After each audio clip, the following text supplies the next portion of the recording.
রাস্তাঘাট তো দেখি ভালোই চিনছো। কই গেছিলা? কই গেছিলাম মানে? জলিল ভাইয়ের সাথে কই গেছিলা?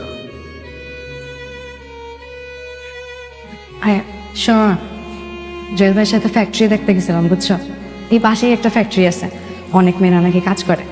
তা আমি ভাইয়ের বলছি যে আমারও অনেক ইচ্ছা আছে কাজ করার, তো উনি আমার বলছে যে আমিও করতে পারবো। বুঝছি যে বাসা যে উনির সাথে কথা বলি, কথা বলে তারপর আপনারা জানাবো।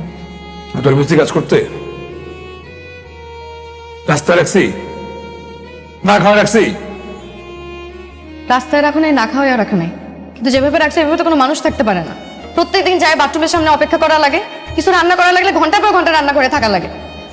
এভাবে তো মানুষ থাকতে পারে না। এর থেকে ভালো আমি নিজে একটা চাকরি করে টাকা পয়সা ইনকাম করে ভালোভাবে থাকবো, কিন্তু এভাবে থাকতে পারবো না। তোমার বলছি আমি, আমার কাছে আসো। আচ্ছা ব্যাট